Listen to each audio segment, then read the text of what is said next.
The ticket in her hand was crumpled from being squeezed too tightly, and Bethany Dixon barely noticed when a firm hand caught her elbow just as she was about to step onto the platform. She turned, startled, to find a man in an expensive wool coat looking at her with an intensity that made her breath catch.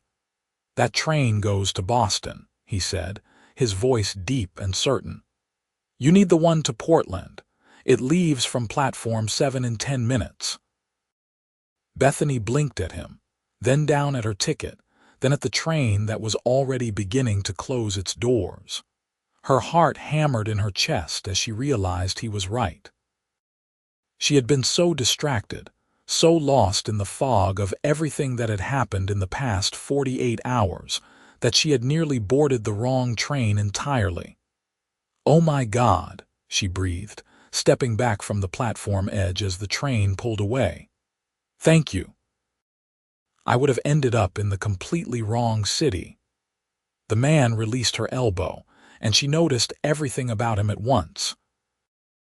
Dark hair that was slightly wind-tossed, sharp features that suggested he spent more time outdoors than behind a desk, despite the obviously expensive clothes, and eyes that were an unusual shade of amber in the afternoon light, filtering through the station's high windows.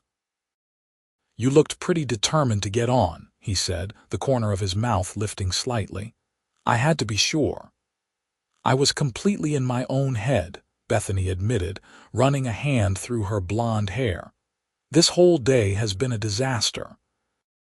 "Well, it would have gotten worse if you had ended up in Boston when you needed to be in Portland." He glanced at his watch, and she caught the flash of what looked like a very expensive timepiece. "Come on. Platform 7 is this way, and you have about 8 minutes now." He started walking, and after a moment of hesitation, Bethany followed. She had to quicken her pace to keep up with his long strides, her suitcase wheels clicking against the polished floor of the station. "Are you taking the Portland train too?" she asked, slightly breathless. "I am." "Business there tomorrow morning." He glanced at her. "What about you, going home?" Bethany said, and the word felt strange in her mouth. She had lived in New York for 6 years, building what she thought was a life, a career, a relationship. Now she was heading back to Portland with everything she owned that mattered stuffed into 2 suitcases and a carry-on bag. They reached platform 7 with 3 minutes to spare. The train was already there, sleek and waiting. Bethany felt a wave of relief wash over her. "Thank you again," she said, turning to face the stranger who had saved her from a significant detour. "I appreciate you stopping me." "Isaac," he said, extending his hand. "Isaac Morrison, Bethany Dixon." His hand was warm and calloused, which surprised her given how expensive everything else about him seemed to be. "Well, Bethany Dixon, it seems we will be traveling companions for the next few hours. Maybe I will see you on board." He smiled at her, a genuine expression that reached his eyes, and then he was moving toward the first-class car with the ease of someone who always traveled that way. Bethany made her way to the economy section, finding her seat by the window in a car that was only about half full. She stowed her larger suitcase in the overhead compartment and settled in with her smaller bag at her feet, pulling out her phone to stare at the blank screen. She had turned off notifications from her ex, but every time she looked at the device, she half expected to see his name anyway. The train began to move, and she watched New York City start to slip away outside her window. 6 years of her life, and she was leaving with less than she had arrived with. At least then she had hope. Now she just felt hollow. "Excuse me, is this seat taken?" Bethany looked up to find Isaac standing in the aisle, gesturing to the empty seat beside her. The first-class car was at the opposite end of the train. "No, it is free," she said, confused. "But don't you have a seat in first class?" "I do. But it is boring up there, and I thought you might like some company. You looked like you could use a distraction when I saw you earlier." He sat down without waiting for her to agree, but somehow it did not feel presumptuous. It felt oddly comforting. That obvious. Bethany asked, tucking her phone away. You had that look, Isaac said. The one people get when they are trying to hold everything together but are not quite sure they can. Bethany let out a surprised laugh. Well, that is accurate. Want to talk about it? She studied him for a moment. There was something about the way he looked at her. Direct but not invasive, interested but not demanding. And maybe it was easier to talk to a stranger, someone who knew nothing about her life, her choices, her mistakes. My boyfriend of 4 years told me 2 days ago that he has been seeing someone else for the past 6 months, Bethany said. The words came out flat, but saying them still hurt. She is younger, more ambitious, better suited to his lifestyle. His words, not mine. We shared an apartment, and it was in his name, so I had to pack up and get out. I am going back to Portland to stay with my sister until I figure out what comes next. Isaac was quiet for a moment, and when he spoke, his voice was calm but edged with something sharp. He sounds like an idiot. Maybe. Or maybe he was right. Maybe I was not ambitious enough. I work as a graphic designer for a small firm, nothing glamorous. I like my life quiet. He wanted someone who would go to all his business functions, who would network and climb with him. I just wanted to come home after work and watch movies and cook dinner. There is nothing wrong with wanting a simple life, Isaac said. Ambition is not the only measure of a person's worth. What do you do? Bethany asked, wanting to shift the focus away from her own mess. You said you have business in Portland. I run a construction company. We specialize in sustainable building practices and historical restorations. I am meeting with a developer about a project there, an old warehouse district they want to convert into mixed-use residential and commercial space. That sounds interesting, Bethany said, and she meant it. Do you enjoy it? Most days. It is satisfying to take something old and forgotten and give it new purpose. Plus, I get to work with my hands when I want to, which keeps me sane.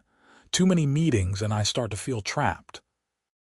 He stretched his legs out as much as the train allowed. What kind of design do you do? Mostly branding for small businesses. Logos, marketing materials, some website design. Nothing that will change the world, but I like helping people tell their visual stories. Bethany felt herself relaxing slightly. Talking about work was safer than thinking about everything else. That sounds like it requires a lot of creativity and understanding of people, Isaac observed. Those are valuable skills. They talked as the train carried them north, the conversation flowing more easily than Bethany would have expected. Isaac had a way of asking questions that made her want to answer, and when he talked about his own work, she could hear the genuine passion in his voice. He told her about a Victorian mansion they had restored in Connecticut, about the challenges of maintaining historical integrity while updating systems to modern standards. She told him about a logo she had designed for a bakery in Brooklyn, how she had incorporated wheat stalks into the lettering itself.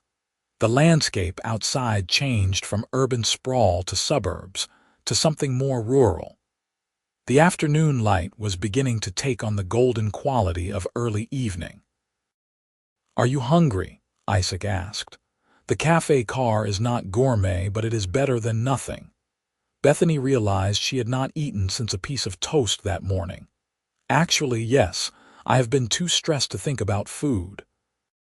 They made their way to the cafe car, swaying with the motion of the train. Isaac insisted on buying, waving away her protests, and they returned to their seats with sandwiches, chips, and coffee that was surprisingly decent. So what is Portland like? Isaac asked as they ate. I have been there for business but never really explored. It is home, Bethany said simply. My family is there. It rains a lot, but in a cozy way, not a depressing way. Good food scene, lots of artists and makers, quieter than New York but not boring. I loved it growing up, but I wanted adventure when I was 22, so I moved to New York for design school and just stayed. Are you glad to be going back? Bethany considered the question honestly. I do not know yet. Part of me feels like I am retreating, like I failed at the big city and I am running home with my tail between my legs. But another part of me is relieved. I missed my family. I miss being able to breathe without competing for air. It is not failure to realize something is not working and make a change, Isaac said. That takes courage, or desperation, Bethany said with a wry smile. My ex made the choice pretty clear. Then he gave you an opportunity, even if he did not mean to. Isaac balled up his sandwich wrapper. Sometimes the universe pushes us toward what we need, even when we think we want something else. Is that what happened to you? Bethany asked. You seem like you have everything figured out. Isaac laughed, a genuine sound that made her smile. I definitely do not have everything figured out. I built a successful business, sure, but I work too much. I have not had a real relationship in 3 years, and I live alone in a house that is too big because I bought it thinking I would fill it with a family someday. Instead, it is just me and a lot of empty rooms. There was something vulnerable in that admission, and Bethany felt a connection strengthen between them. Here was this man who seemed so confident and put together, admitting he was just as lost in some ways as she was. 3 years is a long time, she said softly. Her name was Caroline. She wanted me to choose between her and the business. She said I was married to the work, that there was no room for her. Maybe she was right. I was building the company, trying to prove something to myself, to my father who said I would never make it. Isaac stared out the window at the darkening landscape. I chose the business. I thought once I made it, really made it, I would have time for everything else, but it does not work that way. Success just brings more work, more responsibility. Do you regret it? Sometimes. Especially at 3 in the morning when I am alone in that big house. He turned back to look at her. But I think I was using the work as an excuse. If it had been the right person, I would have made time. Caroline was great, but we were not great together. Does that make sense? Complete sense, Bethany said. I stayed with David for 4 years, and I think I knew after 2 that we were not right for each other. But it was comfortable, and I was scared to be alone in New York. Turns out I am going to be alone anyway, just in a different city. You will not be alone, Isaac said. You have your family, and you will build a new life. You are talented, you are smart, and despite everything you have been through in the past couple of days, you still have kindness in your eyes. That is rare. Bethany felt her throat tighten with unexpected emotion. She had spent 2 days crying, packing, and beating herself up. She had not expected kindness from a stranger on a train, and it was almost too much. Thank you, she managed. I needed to hear that. They sat in companionable silence for a while as the train rolled on. The sun had fully set now, and the windows reflected their images back at them. 2 people suspended in the warm light of the train car while darkness pressed in from outside. Tell me something about yourself that has nothing to do with work or relationships, Isaac said suddenly. Just something you love. Bethany thought about it. I love thunderstorms. Not just like them, love them. The way the air smells before the rain starts, the sound of it hitting the roof, the drama of the lightning. I used to sit on my parents' porch during summer storms and just watch. It made me feel small in a good way, like I was part of something bigger. Isaac smiled. I love old tools. I collect them, actually. Vintage hand planes, chisels, levels from the 1800s. Some I use, some I just appreciate. There is something about the weight of them, the way they were made to last, the hands that held them before mine. My apartment above my office has an entire wall of them. You live above your office. Not my main office. I have a loft above the workshop where we do custom millwork and smaller projects. I stay there sometimes when I am working late or when the big house feels too empty. It smells like sawdust and old wood, and it is probably my favorite place in the world. Bethany could picture it, and she envied that sense of sanctuary. That sounds perfect. You should see it sometime. The words hung in the air between them, and Bethany felt her heart do a strange little flip. Was he asking to see her again?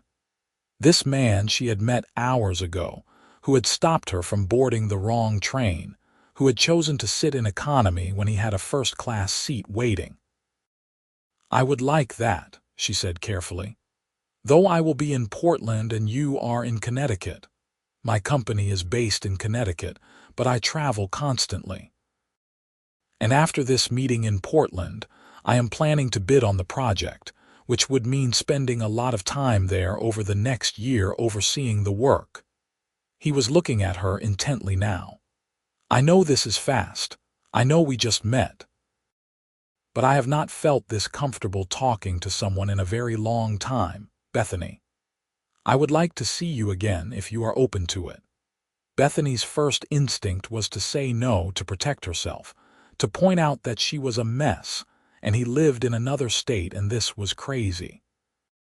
But then she looked at Isaac, really looked at him, and saw nothing but honesty and hope in his expression. "I am open to it," she said, "but I need to be honest. I am pretty broken right now. I do not know what I can offer anyone."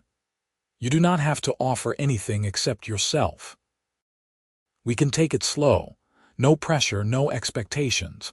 Just two people getting to know each other and seeing where it goes." Isaac reached out and gently took her hand, and the contact sent warmth through her entire body. "What do you say?" "I say okay," Bethany whispered. "Let us see where it goes." They talked until the train pulled into Portland's Union Station just after 10 that night.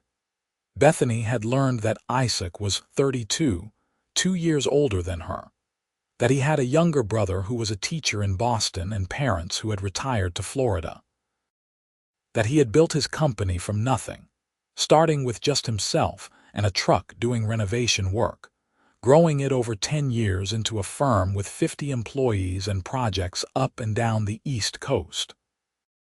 That he was wealthy, though he did not flaunt it, and that his success had come from hard work and a refusal to compromise on quality.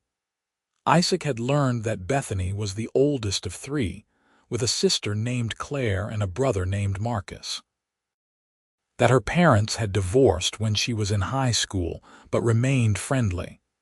That she had almost gone to art school instead of design school but had chickened out, something she still regretted. That she loved to cook, but rarely did it for just herself, that she ran every morning when she could, and that she was terrified she had wasted 6 years of her life in New York. "You did not waste anything," Isaac said as they gathered their belongings. "Everything we do teaches us something. You learned what you do not want, and that is valuable." The platform was nearly empty when they stepped off the train.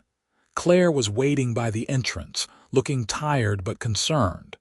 She spotted Bethany and started forward, then paused when she saw Isaac. "Beth," Claire said, hugging her tightly. "I was so worried about you." "I am okay," Bethany said, holding her sister close. "Claire, this is Isaac Morrison. He saved me from getting on the wrong train and kept me company on the ride. Isaac, this is my sister Claire." "Nice to meet you," Isaac said, shaking Claire's hand. He turned to Bethany. "I am staying at the Harbor View Hotel downtown. My meeting is at 10 tomorrow morning, but I will be around after that. Can I call you? Maybe we could get dinner." Bethany pulled out her phone and they exchanged numbers. Isaac's hand brushed hers as he took the phone to enter his information, and she felt that spark again.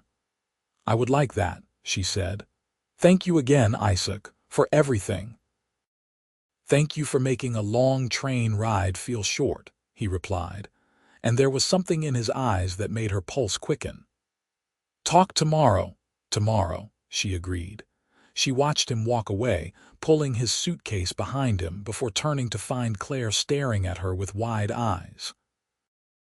"Who was that?" Claire demanded as they headed to the parking garage.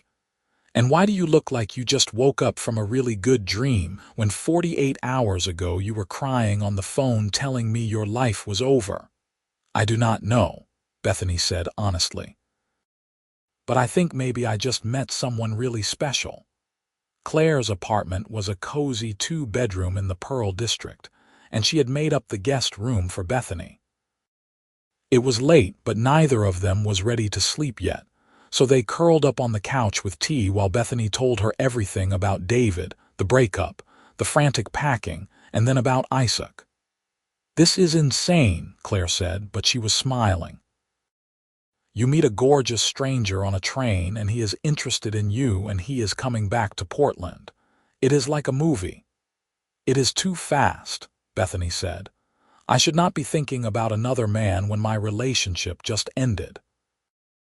"Your relationship ended 6 months ago when David started cheating. You just did not know it," Claire said firmly.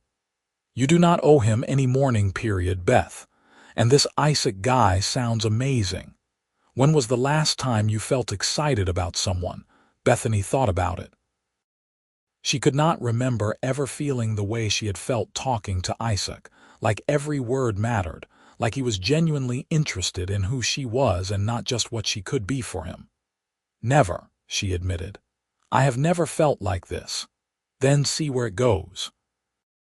"You deserve something good, Beth. You have always taken care of everyone else.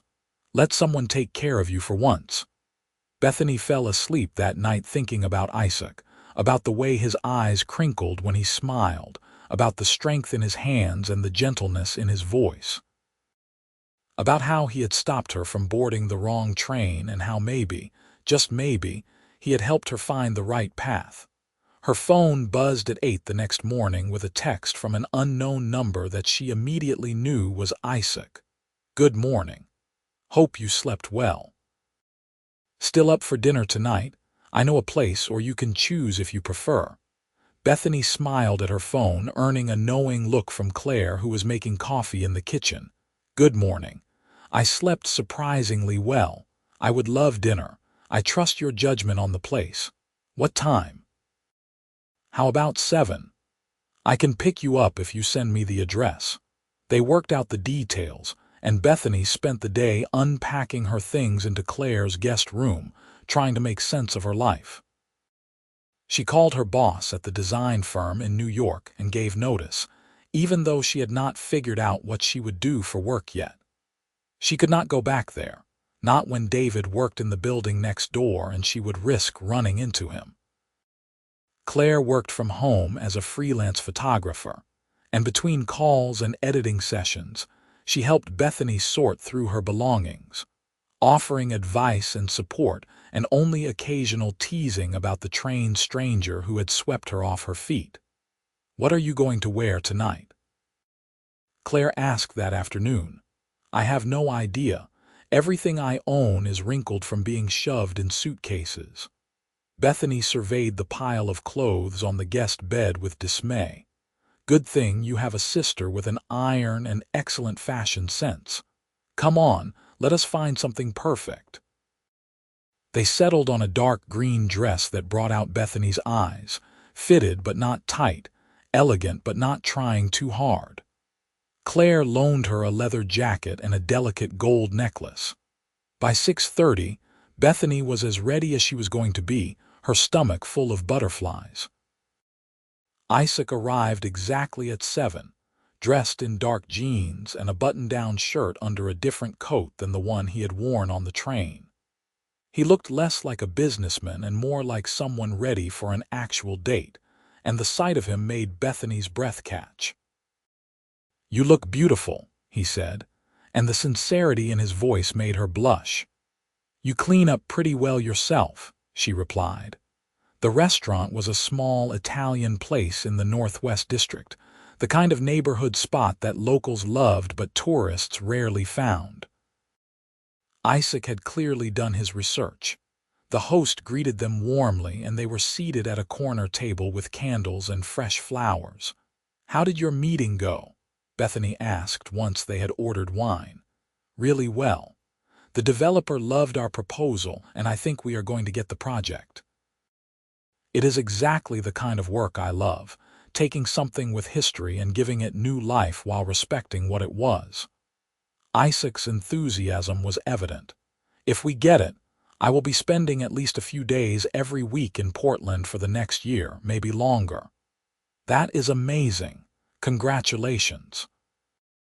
Bethany raised her glass, and they toasted to his success. The food was incredible. Homemade pasta and rich sauces and bread that was crusty on the outside and soft inside. But better than the food was the conversation. They picked up where they had left off on the train, talking about everything and nothing, finding common ground and exploring differences. Isaac told her about his father, a carpenter who had worked his whole life for other people and had always dreamed of having his own business. He had died when Isaac was 23, just before Isaac started his company. "I named it Morrison and Sons even though it is just me," Isaac said. "My brother never had interest in construction, but I wanted Dad to be part of it, even if he could not be there to see it." Bethany reached across the table and took his hand. "That is beautiful. I think he would be really proud of what you have built. I hope so." Isaac squeezed her hand, then seemed to shake off the melancholy. "What about your dad? You said your parents divorced." "Yeah, when I was 16. They were never really a great match. I think they just stayed together as long as they did for us kids. Dad moved to Seattle, remarried a nice woman named Patricia.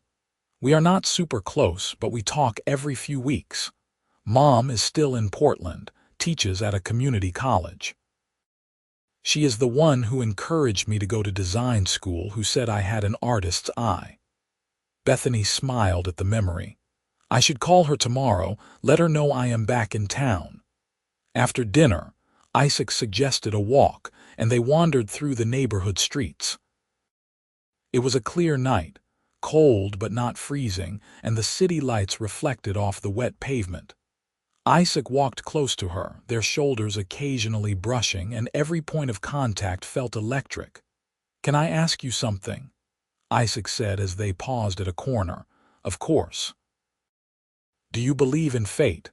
In things happening for a reason?" Bethany considered the question. "I did not used to. I thought life was just random chance and the choices we make. But yesterday, when you stopped me from getting on that train, when you chose to sit with me even though you had a first-class ticket, when we talked for hours and it felt like minutes, I do not know. Maybe I am starting to believe that some things are meant to happen." Isaac stopped walking and turned to face her. They were standing under a streetlight, and the glow cast shadows across his features that made him look serious and impossibly handsome. "I have been successful in business because I am good at reading situations, at knowing when to take risks and when to be cautious," he said. "But with personal things, I have always been too careful. I let Caroline go because I was afraid to make myself vulnerable. I have spent 3 years building walls around myself and telling myself it was enough to have work. But then I saw you on that platform, about to get on the wrong train, and something in me just knew I had to stop you. And when I sat next to you when we started talking, I felt something I have not felt in years, maybe ever." Bethany's heart was pounding so hard she was sure he could hear it. "What did you feel?" "Like I was exactly where I was supposed to be." Isaac reached up and gently tucked a strand of hair behind her ear, his fingers lingering on her cheek. "I know this is fast. I know all the logical reasons why we should take this slow, why we should be careful. But I do not want to be careful with you, Bethany. I want to see where this goes. I want to take the risk." "I am scared," Bethany whispered. "I just got out of a 4-year relationship. I should not be feeling this way about someone I just met." "But you do feel something." "Yes, so much that it terrifies me. Isaac smiled, and it was tender and full of promise. Good. Fear means it matters, and I promise you I will be careful with what matters. He leaned in slowly, giving her time to pull away if she wanted, but Bethany did not want to pull away. She wanted this, wanted him, with an intensity that surprised her. When his lips met hers, it was gentle at first, tentative, testing.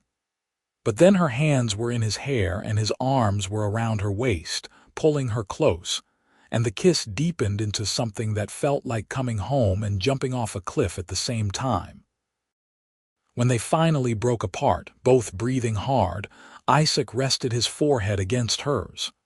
"I have wanted to do that since the train," he admitted. "Me too," Bethany said, laughing a little. "What are we doing, Isaac?" "I think we are starting something. Something that might be really great if we let it." He pulled back to look at her. "Will you let it?" Bethany thought about all the reasons she should say no. The distance, the timing, the fact that she was supposed to be figuring herself out, not jumping into something new.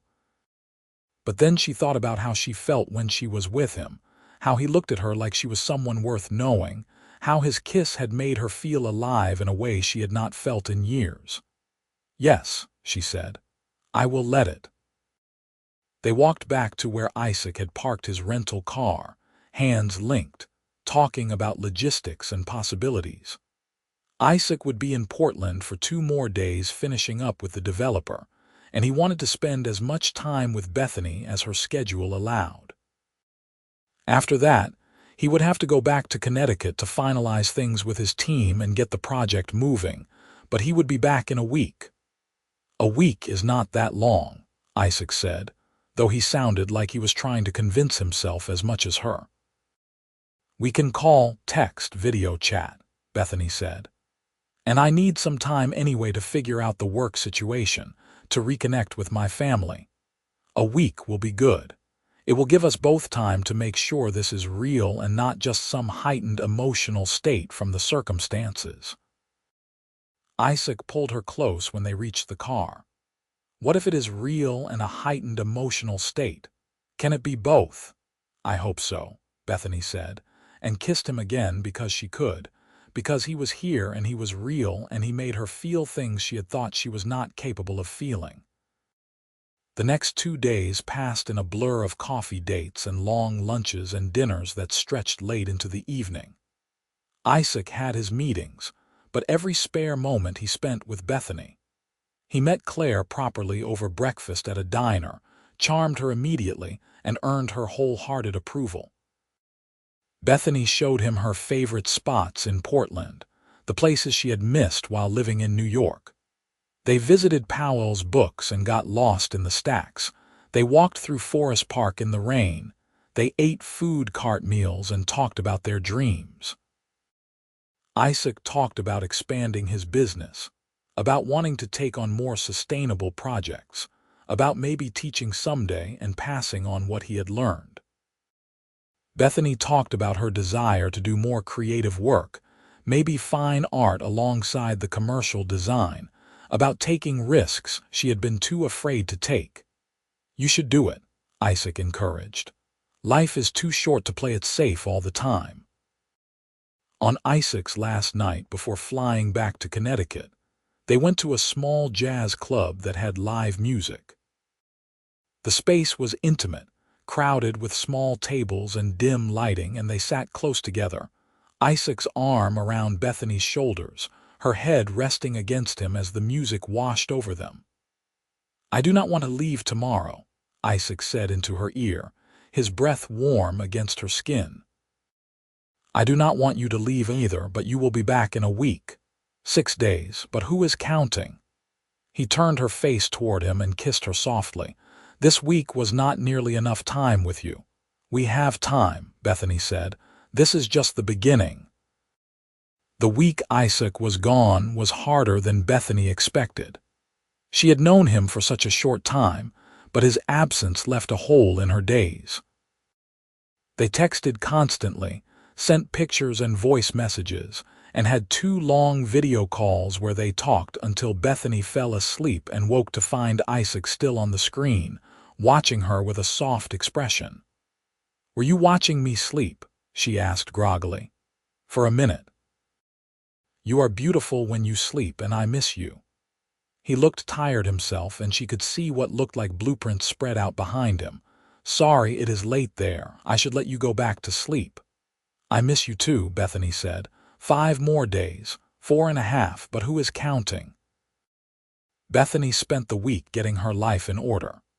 She officially ended her lease in New York remotely, arranged for a friend to ship the few remaining things she had left behind, and started looking for work in Portland.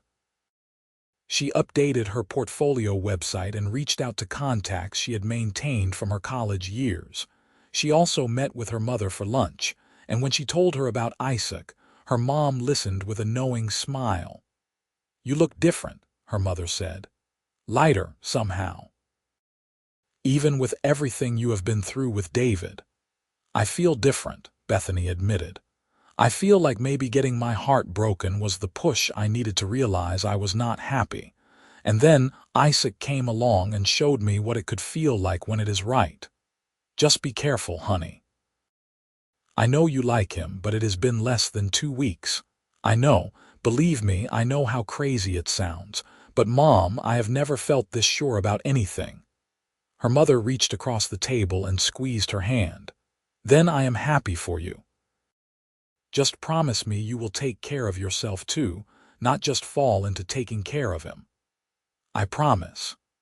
Isaac returned to Portland on a Tuesday afternoon, and Bethany met him at his hotel. The moment she saw him walking through the lobby, everything else faded away. He dropped his bag and caught her as she ran to him, lifting her off her feet and spinning her once before setting her down and kissing her like he had been holding his breath all week and she was oxygen. "I missed you so much," he said against her mouth. "Show me," she replied, and he did. They spent that night and most of the next day in Isaac's hotel room, alternating between talking and touching and learning each other in ways that felt both urgent and reverent. Isaac was attentive and patient, asking what she wanted, showing her without words how much he valued her. Bethany felt herself opening up in ways she had not known were possible, trusting him with not just her body but her heart. Afterward, lying tangled together in sheets that smelled like hotel detergent and them, Isaac traced patterns on her shoulder with his fingertips. "I have news," he said. "We officially got the Portland contract.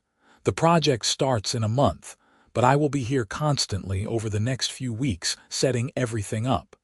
I am going to lease an apartment here for the duration of the project." Bethany propped herself up on an elbow to look at him. "Isaac, that is wonderful. Congratulations. It means I will be here, close to you. We will not have to do long distance. We can actually build this thing properly." He looked uncertain for the first time since she had known him. "If that is what you want." "It is exactly what I want," Bethany said, kissing him. "I want you here. I want this, whatever this is, as much of it as I can get." Isaac's expression cleared into relief and joy. "I was hoping you would say that, because I am falling for you, Bethany Dixon. Fast and hard and without any of the caution I usually pride myself on. And it is terrifying and exhilarating, and I do not want it to stop." "I am falling for you too," Bethany whispered. "Maybe I have been since the train station when you stopped me from making a huge mistake." "Best decision I ever made," Isaac said, and pulled her close again. Over the next month they fell into a rhythm. Isaac found a furnished apartment in the Pearl District, close to Claire's place and the project site. He spent his days in meetings with the developers, the city planning department, his own team flying in from Connecticut. Bethany started picking up freelance design work, reconnecting with Portland's creative community, building a client base that would sustain her. Evenings and weekends belonged to them. They cooked together in Isaac's apartment, trying new recipes and making a mess of the kitchen. They explored Portland's neighborhoods, hiked the trails in the gorge, drove to the coast and walked on the beach in the rain. They met each other's people. Isaac flew his brother out for a weekend, and Bethany spent time with both of them, seeing the easy affection between the brothers and understanding more about where Isaac came from. Bethany introduced Isaac to Marcus, her younger brother, who was immediately impressed by Isaac's knowledge of classic cars, and to more of her friends who all unanimously approved. 2 months after that first train ride, Bethany woke in Isaac's bed on a Saturday morning to find him already awake, watching her with that expression he got sometimes, like he could not quite believe she was real. "What are you thinking about?" she asked, stretching. "How my whole life changed because I happened to notice someone about to board the wrong train," Isaac said. "What if I had not been paying attention? What if you had gotten on that train to Boston and I had gone to Portland and we had never met? But we did meet. And I did not get on the wrong train. You made sure of it." "I am going to make sure you never board the wrong train again," Isaac said seriously. "Metaphorically speaking, I want to be the person who helps you find the right path, who supports you in whatever you want to do. I want to build a life with you, Bethany." Bethany's heart felt too big for her chest. "It has only been 2 months. I do not care. I know what I want. I want you. I want us. I want to see where this goes, and I want to go there together." Isaac sat up, pulling her with him. "I am not asking you to marry me right now, though fair warning, I am going to ask you that someday. I am asking you to move in with me, officially. Stop living in Claire's guest room and live with me. Build this life we are creating together from the same home base." Bethany wanted to be cautious, to point out all the logical reasons why this was fast. But she was tired of being cautious. Being cautious had kept her in a relationship that was wrong for years. Being open to possibility had brought her Isaac. "Okay," she said. "Yes, I will move in with you." Isaac's face lit up like sunrise. Yeah, let us do this. Let us jump in together and see what happens." "I love you," Isaac said, and it was the first time either of them had said the words. "I love you so much, Bethany." "I love you too," she replied, and kissed him to seal the promise. Moving in together was an adjustment, but a good one. They learned each other's rhythms and habits, the small intimacies of shared space. Isaac was neat but not obsessive, an early riser who made coffee for both of them. Bethany was more of a night owl who left books everywhere, and sometimes got so absorbed in her design work that she forgot to eat. They balanced each other. Isaac made sure she took breaks and ate proper meals. Bethany made sure he did not work every evening, that he took time to breathe and enjoy what he had built. The Portland project was going well, and Isaac was in his element. Bethany visited the site sometimes, watching him direct his crew, seeing the way he could be both commanding and collaborative, how he treated everyone from the architects to the laborers with the same respect. She understood why his business was successful. It was not just his skill, though he had that in abundance. It was his integrity, his vision, his refusal to cut corners or compromise on what mattered. For her part, Bethany's freelance work was flourishing. Word of mouth had brought her more clients than she could handle alone, and she was considering hiring an assistant. She had also started painting again, something she had given up years ago, and Isaac had converted a corner of the apartment into a small studio space for her. "You should have a show," Isaac said one evening, studying the canvases that were accumulating. "These are incredible, Beth." "They are just for me," she protested, but she was pleased. Art that good should be shared. Think about it. 6 months after they met, Isaac took Bethany back to Connecticut for a long weekend. She met his team at the company headquarters, saw the workshop where he kept his collection of vintage tools, understood more fully the scale of what he had built. She also saw the house he had mentioned on the train, the one that was too big and too empty. It was a beautiful home, A restored farmhouse on 5 acres with original wood floors and a stone fireplace and windows that let in golden afternoon light. But it felt cold somehow, unlived in despite the furniture and the evidence of Isaac's presence. "You want to sell it?" Bethany asked as they walked through the empty rooms. "I do not know. I bought it thinking I would fill it with a family, but that was before I realized I was using work as an excuse not to have a life. Now I have you, and we are building a life in Portland, and this place just feels like a monument to what I thought I wanted." Isaac stood in the middle of the living room, looking around. "What do you think I should do?" "I think you should do whatever feels right. If selling it and letting someone else make it a home makes sense, do that. If you want to keep it as a base for when you are in Connecticut, do that. There is no wrong answer." Bethany went to him, wrapped her arms around him. "But I think you should stop holding on to it out of obligation or guilt. Your dad would want you to be happy, not to live in a beautiful empty house because you feel like you should." Isaac held her tightly. "How did I get so lucky to find you?" "You were paying attention when it mattered," she said. They stayed that night in the farmhouse, making love in the master bedroom that overlooked fields that would be green in a few months when spring truly arrived. In the morning, over coffee in the big kitchen, Isaac made a decision. "I am going to sell it," he said.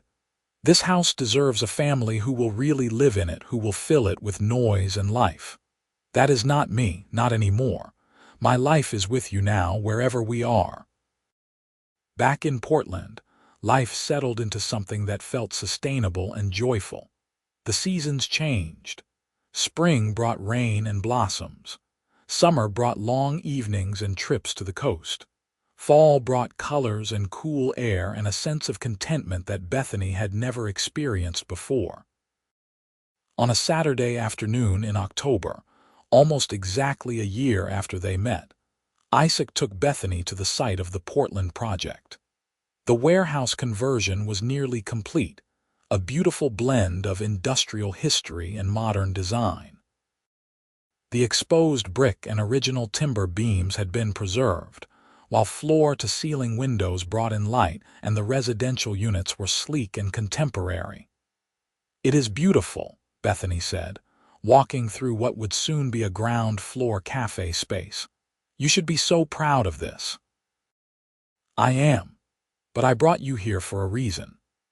Isaac took her hand and led her up the restored industrial staircase to the top floor. The space opened up into what would be luxury penthouses, but for now it was just an open floor plan with stunning views of the city and the mountains beyond. "We are considering keeping one of these units," Isaac said. "Not to live in, but as an investment. The developer gave me first choice of what we would want." "That makes sense. Real estate in this area is only going to increase in value." "I was thinking this one.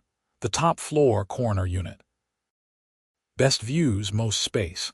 About 3,000 square feet." Isaac walked to the windows. "Enough room for a home office for you, a small workspace for me. Open kitchen because I know you love to cook. 3 bedrooms so one could be a proper art studio, and a balcony that wraps around 2 sides." Bethany joined him at the window, looking out at the view. "It is incredible. But Isaac, this has to cost a fortune." "I can afford it. The company has been very successful, Beth. I have not really talked about the specifics because I did not want it to be weird, but I am not just comfortable. I am wealthy. Very wealthy. That farmhouse in Connecticut, I bought it with cash. This unit, I can buy it with cash. Money is not an issue." Bethany turned to look at him, processing this information. She had known he was successful, had seen evidence of his wealth in the way he lived and the business he ran. But hearing him say it so directly was different. "Why are you telling me this now?" she asked. "Because I want to buy this place and I want it to be ours. Not mine, ours. I want to marry you, Bethany. I want to build a life with you in a home we choose together, where we can grow and maybe start a family if that is something you want." And I need you to understand what you would be getting into, the reality of my financial situation, because it is part of the package. Bethany's mind was reeling. You want to marry me? Yes, very much yes. I know it has only been a year, but it has been the best year of my life. You are the best thing that has ever happened to me, and I do not want to wait any more to make this official. Isaac pulled a small box from his jacket pocket and opened it to reveal a stunning ring, a diamond set in platinum with a design that was both classic and unique. Bethany Dixon, will you marry me? Will you be my partner in everything? Will you build this life with me? Will you let me love you for the rest of our lives? Tears were streaming down Bethany's face, but she was smiling so wide it hurt. Yes. Yes, Isaac, I will marry you. I love you so much. He slipped the ring on her finger, and then she was in his arms and they were kissing and crying and laughing all at once. The future spread out before them like the view from those windows, vast and full of possibility. They were married on a rainy afternoon in April, in the backyard of her mother's house in Portland with close family and friends gathered around. Isaac wore a charcoal suit and Bethany wore a simple white dress, and they wrote their own vows that made everyone cry. You stopped me from boarding the wrong train, Bethany said, holding Isaac's hands and looking into his eyes. But more than that, you helped me find the right path. You showed me what love could be when it is real and true and full of respect and joy. You are my partner, my best friend, the person I want next to me in every moment. I promise to love you, to support your dreams, to build this life with you day by day. I promise to always pay attention when it matters, the way you did for me. Isaac's voice was rough with emotion when he spoke. Bethany, you are the bravest person I know. You took a leap of faith on a stranger on a train, and you changed my entire world. You brought light into my life. You reminded me that success means nothing without someone to share it with. You made me believe in fate and timing, and the possibility that sometimes the universe gets it exactly right. I promise to love you with everything I have, to be your safe place, to help you chase your dreams and catch you if you fall. I promise to spend every day earning the gift of your love. They moved into the penthouse 2 months after the wedding, and Bethany transformed it into a home that reflected both of them. Industrial chic mixed with cozy warmth, art on the walls, books everywhere, Isaac's collection of vintage tools displayed like the art they were. Her studio filled with canvases and supplies, his office with blueprints and models, shared spaces where they cooked together, ate together, built their life together. Bethany had her first art show that fall, a small gallery in southeast Portland that featured her paintings alongside her design work. Isaac was there for the opening, proud and supportive, and Bethany watched him talk to people about her work with genuine enthusiasm and knowledge. 3 of her paintings sold that first night. You are going to be famous, Isaac teased on the drive home. I do not need to be famous. I just want to create things that matter to me. Bethany looked at him in the light from the dashboard. I have everything I need right here. They talked about starting a family, but decided to wait a couple of years. Bethany wanted to establish her art practice more firmly, and Isaac had taken on 2 new major projects that would demand his attention. They were in no rush. They had time. But life surprised them, as it often does, when Bethany discovered she was pregnant in early spring, almost exactly 2 years after they met. It was unplanned but not unwelcome, and when she told Isaac, he picked her up and spun her around just like he had that first day when he returned to Portland, both of them laughing and crying at the same time. We are going to be parents, Isaac said, his hand on her still flat stomach. We are going to have a family. Are you ready for this? Bethany asked. With you, I am ready for anything. Their daughter was born in November, a healthy baby girl with Isaac's dark hair and Bethany's green eyes. They named her Caroline Rose Morrison, honoring Isaac's past while celebrating their future. From the moment Isaac held her, Bethany knew he was born to be a father. He was gentle and patient and completely devoted, getting up for night feedings, changing diapers without complaint, singing off key lullabies that made Caroline stop crying and Bethany's heart melt.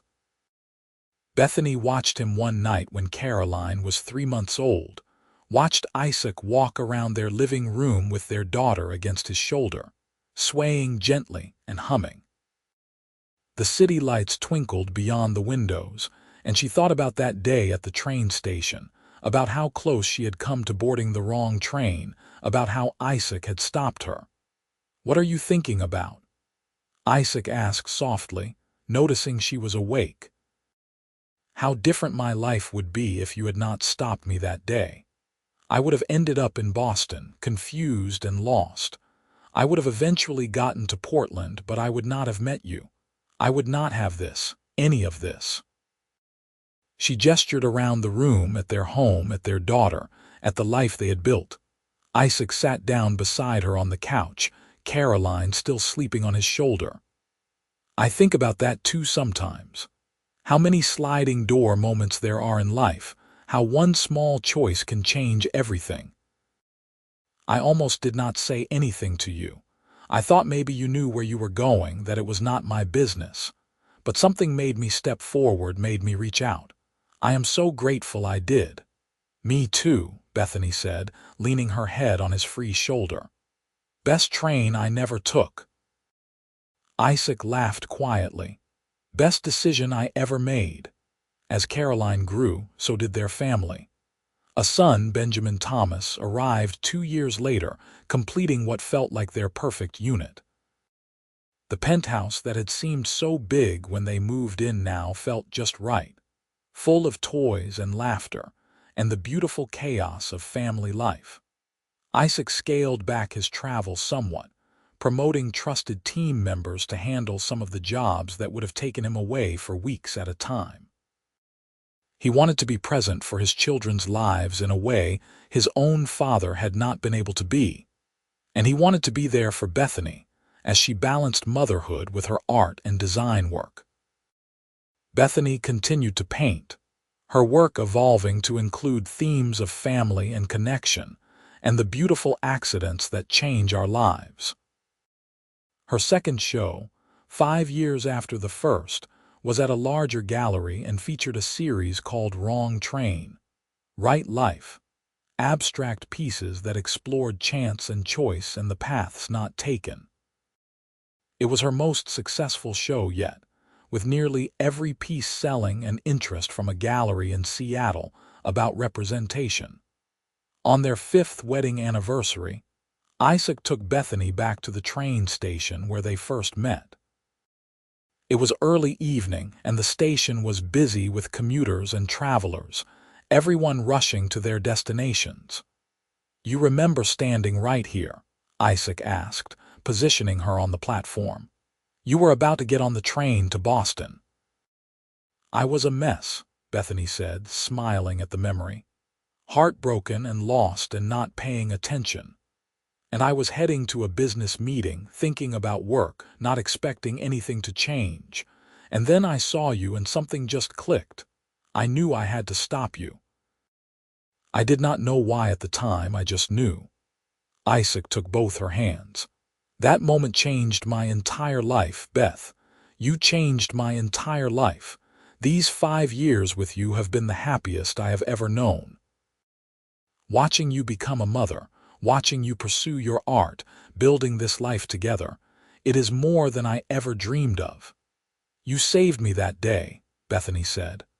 "Not just from getting on the wrong train, but from a life that was not right for me. You showed me what it could be like when everything aligns.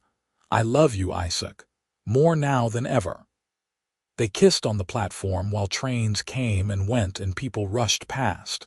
2 people standing still in the current of humanity, grateful for the chance encounter that had brought them together. Years passed, as they do. Caroline started kindergarten and showed an interest in building things, often spending hours with Isaac in his workshop. Benjamin was quieter, more artistic, often found curled up with a book or working on drawings with an intense concentration that reminded Bethany of herself. They were good kids, kind and curious and loved. Isaac's company continued to thrive, taking on landmark projects throughout the Pacific Northwest and New England. He hired talented people and mentored young architects and builders, giving back the way he wished someone had given to him when he was starting out. He started teaching a course at Portland State University, sharing his knowledge about sustainable building practices with students who hung on his every word. Bethany's career flourished in ways she had never imagined. She maintained her freelance design clients, but focused more on her fine art, developing a distinctive style that galleries and collectors sought out.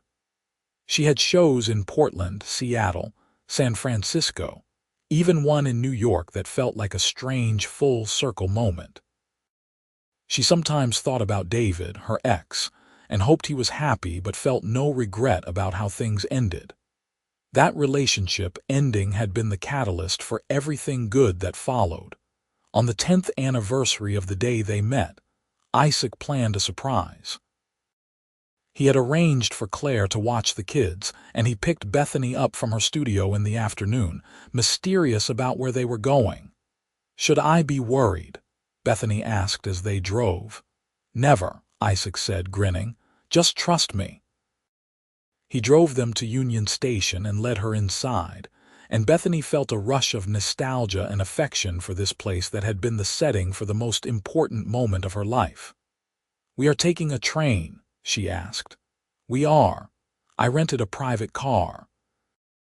We are going to ride to Seattle, have dinner on the train, and then fly back in the morning. 24 hours, just us, retracing the route where it all began." Bethany felt tears prick her eyes. "Isaac, that is so romantic." "You bring out the romantic in me," he said, kissing her forehead. "Come on, our train is boarding." The private car was luxurious, with comfortable seating, a small table set for dinner, and windows that offered sweeping views of the landscape. As the train pulled away from the station, Isaac poured champagne and raised his glass. "To 10 years ago, when I made the best decision of my life and stopped a beautiful stranger from boarding the wrong train. To 10 years ago, when I was lost and broken, and a handsome stranger showed me there was a different path." Bethany clinked her glass against his. "To all the years ahead." They drank and watched the scenery pass, the familiar landscape of Oregon and Washington sliding by. Dinner was served, an elaborate meal that someone had clearly put thought into. They talked about everything and nothing, about their kids and their work and their dreams for the future. "Do you ever wonder what would have happened if I had gotten on that train to Boston?" Bethany asked as the sun set in spectacular colors outside their window. "Sometimes. But then, I remember that we were meant to find each other. Maybe it would have happened differently, maybe not. But I think the universe had a plan that day. It put us both in the right place at the right time, and everything since has been us choosing each other over and over." Isaac reached across the table and took her hand. "And I will keep choosing you every day for the rest of my life." "That is good," Bethany said, smiling through happy tears, "because I plan on keeping you." When they returned home the next evening, the kids ran to greet them, Caroline and Benjamin both talking over each other about what they did with Aunt Claire. Isaac scooped them both up, one on each hip despite them getting too big for that, and Bethany watched her family with a heart so full it ached in the best way. That night, after the kids were in bed, she stood at the window of their penthouse looking out at Portland's lights. Isaac came up behind her, wrapping his arms around her waist and resting his chin on her shoulder. "Happy," he murmured. "So happy I can barely stand it," Bethany said. Sometimes I am afraid to be this happy, like it is too much and something will take it away. Nothing is going to take this away. We built this, Beth, you and me together, and we are going to keep building it day by day, choice by choice. More years unfolded, bringing changes and challenges and joys. Caroline decided in high school that she wanted to be an architect, inspired by her father's work. Benjamin discovered a passion for illustration and graphic novels, combining Bethany's artistic talent with his own unique vision. They were good kids who grew into good young adults, and Isaac and Bethany watched with pride as their children found their own paths.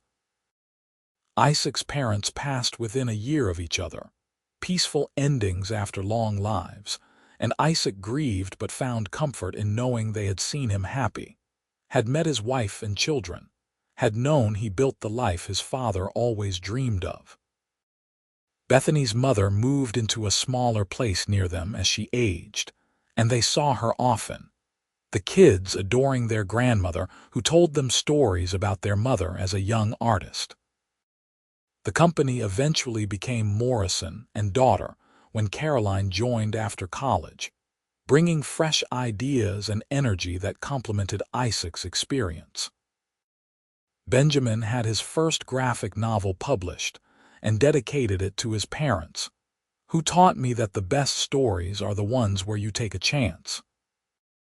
On their 25th wedding anniversary, Isaac and Bethany renewed their vows on the balcony of their penthouse with their grown children and close family watching. They had both aged, lines around their eyes and silver threading through their hair, but when they looked at each other they still saw the people they had been on that train, young and scared and hopeful. 25 years ago, you were a stranger who stopped me from making a mistake, Bethany said, her voice steady despite the emotion. Today, you are my husband, my partner, my best friend, the father of my children, and still the person I want next to me in every moment. You taught me that love can be simple and profound at the same time, that the right person makes everything better. I love you more today than I did on our wedding day, and I will love you more tomorrow than I do today. Isaac's voice was thick with tears when he responded. Bethany, you are the bravest, most talented, most beautiful person I have ever known. You took a chance on me when you had every reason to be cautious, and you have spent 25 years making me a better man, a better father, a better human. You brought color and joy and purpose into my life. Every day with you has been a gift. I promise to spend the rest of our lives honoring that gift. They kissed while their children cheered and their family applauded, two people who had found each other by chance and built a life by choice. Time moved forward. Isaac eventually retired from the day-to-day operations of the company, though he still consulted on special projects and taught his university course. Bethany continued to create, her work now in museums and permanent collections, her name recognized in art circles, but she still took on the occasional design job for small businesses because she remembered where she started. They became grandparents when Caroline had twin daughters, and the joy of watching their daughter become a mother was profound. Benjamin married a writer he met at a comic convention, and they had a son who showed early signs of inheriting the family creativity. We made this, Bethany said one evening as they sat on their balcony, watching the sunset paint the sky in shades of gold and pink. Their grandchildren were inside with Caroline and Benjamin, the sound of laughter drifting through the open door. This whole beautiful, messy, wonderful family. We did, Isaac agreed, taking her hand. Their fingers interlaced automatically, a gesture so familiar it was like breathing. All because I happened to notice you about to get on the wrong train.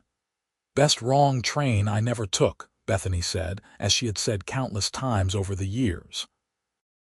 Best right train I did take, Isaac replied, their private call and response. They sat in comfortable silence, watching the light fade, listening to their family, grateful beyond measure for the sliding door moment that had changed everything. A stranger who became a husband, a chance encounter that became a lifetime, a wrong train that led to exactly the right destination.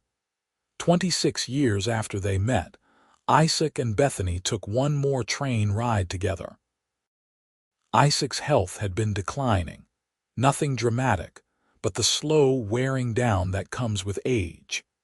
He wanted to make the trip once more, wanted to sit beside Bethany and watch the landscape pass and remember that first journey when they were young and falling in love.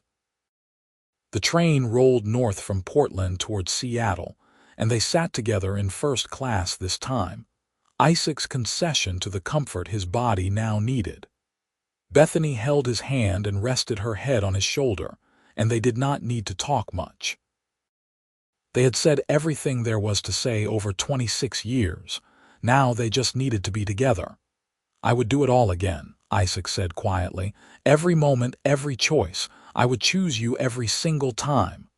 "I know," Bethany whispered. "Me too." Isaac lived 3 more years, long enough to see Benjamin's second book published, long enough to watch Caroline's firm land a major sustainable housing project, long enough to hold his grandchildren and tell them stories about their grandmother, about how they met, about the magic of paying attention when it mattered. When he passed, it was peacefully in his sleep, and Bethany was there, holding his hand, grateful for every day they had been given. The funeral was large, filled with people whose lives Isaac had touched through his work, his teaching, his generosity. But afterward, it was just Bethany and her children and grandchildren, standing on the platform at Union Station where it all began. "He saved me here," Bethany told her grandchildren, who were old enough now to understand. "I was about to get on the wrong train and he stopped me.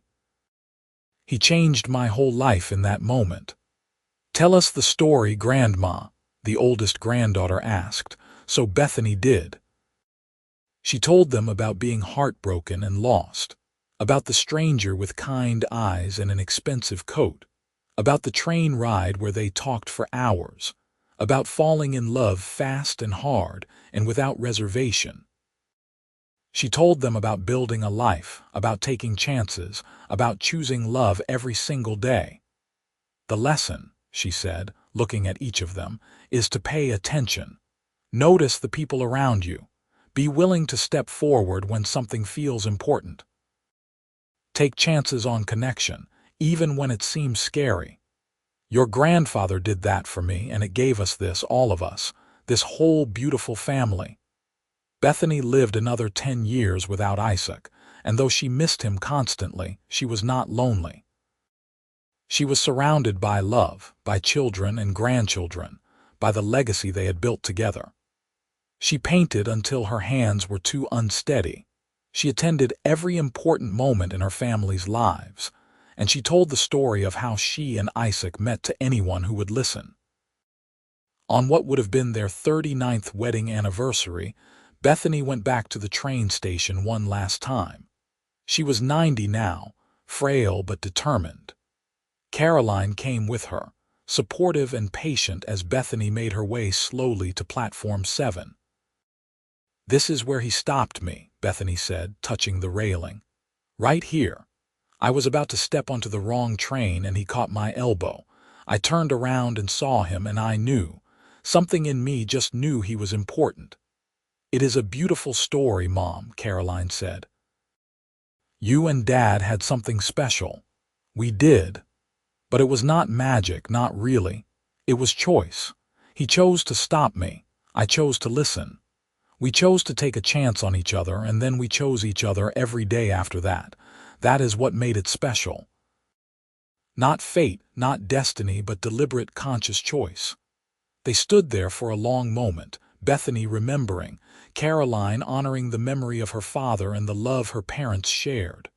"Ready to go home?" Caroline asked gently. "Ready," Bethany said. But she looked back once more at the platform, at the place where her life changed, and she whispered a thank you to the universe, to chance, to Isaac's attentive heart. Bethany passed peacefully 5 months later, surrounded by her family, her last words a smile and a whisper of Isaac's name. They buried her next to him, under a tree they had planted together in a cemetery that overlooked the city they had loved, the marker read, Bethany Morrison, beloved wife, mother, artist. She took the right train, and next to it, Isaac Morrison, beloved husband, father, builder. He helped her find her way. Years later, Caroline told the story to her own grandchildren, passing down the family legend of the chance meeting that started it all. She told them about paying attention, about taking chances, about choosing love deliberately and daily. She told them that sometimes you get lost, and sometimes a stranger stops you from making a mistake, and sometimes that stranger becomes your whole world. And in that train station, passengers still rushed to catch their trains, some boarding the right one, some the wrong one, some being saved by strangers who happened to notice.